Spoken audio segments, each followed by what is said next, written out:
The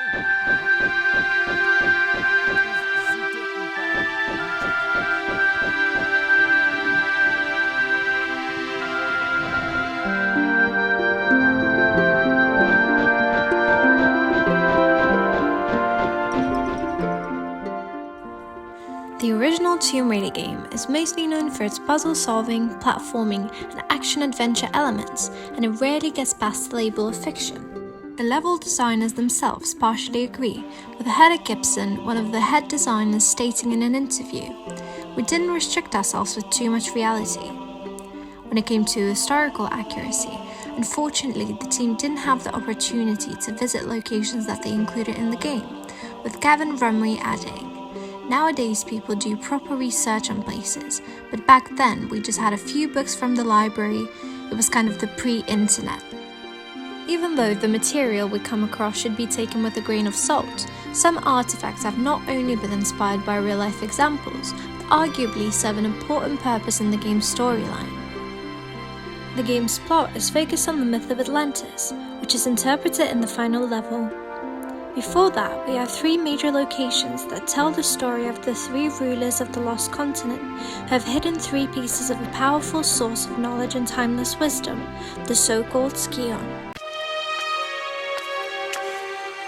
Here lies Tehokan, one of the two just rulers of Atlantis, who even after the curse of the continent had tried to keep rule here in these barren other lands. He died without child, and his knowledge has no heritage. Look over us kindly, Tehokan. After the destruction of Atlantis, two of the three rulers, Qualopik and Tehokan, were forced to flee to other lands across different continents, which resulted in new civilizations being born that were based on ancient knowledge shared by the gods.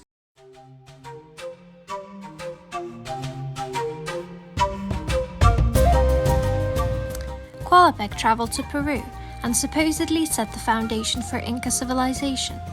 Unfortunately, the majority of artifacts have been based mostly on Aztec and Maya civilizations, which don't accurately represent the location, but was likely used to fit the narrative of the game better.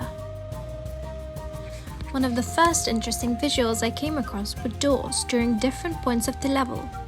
I was able to come across a strikingly similar statue that helped me identify it as Huehueteotl, meaning old, in Nahuatl Huehue, and God, Teotl, and worshipped by the Aztecs.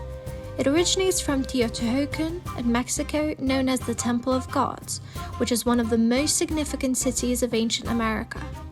It dates to the classical period, around 400–500 AD, and is made from volcanic lava stone.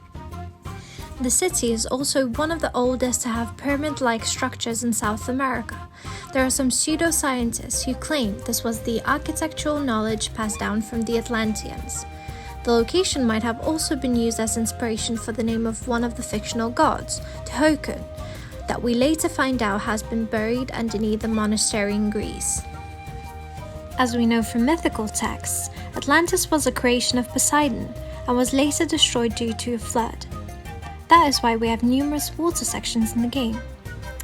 One cleverly placed artifact is possibly a representation of an Aztec water deity, Chalchitlicue, that is, in fact, underwater. It was said that she was the one responsible for the deaths by drowning.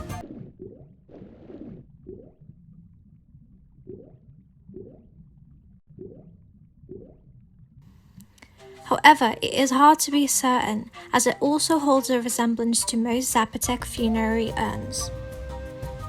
Along with that, we have statues of turquoise serpents, whose equivalent, a lot smaller one, was excavated in Mexico, Tempo Maya, and dates to around 15th or 16th century. They were associated with fertility, authority, and were the bridge connecting underworld, water, and sky. Hence, such iconography of serpents was most likely used during celestial events. For the most part, the timeline is linear or close in time, as further into the level we can see examples of post-classical Mesoamerican period. It is believed that Tula emerged when the city of Teotihuacan has been already abandoned for some time. Here we have beautiful representations of Toltec culture with Atlantean figures, also known as Toltec warriors, which have been placed in multiple areas of the level. Overall, we can see the worship culture, sacrificial practices, and military might that took place here over many centuries. We find two types of tampantli, public displays of human skulls of sacrificial victims. They come from a Mayan site of Chichen Itza and Aztec Tempo Maya in Teotihuacan.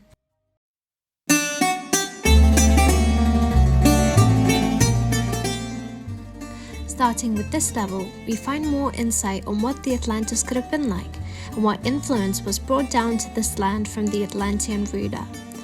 Water motifs are now the most common in nearly every section of the level. The location was inspired by a real-life place called Meteora, one of the largest monastery complexes. Archaeological excavations found that the caves have been inhabited by humans from as far as 50,000 to 4,000 years ago.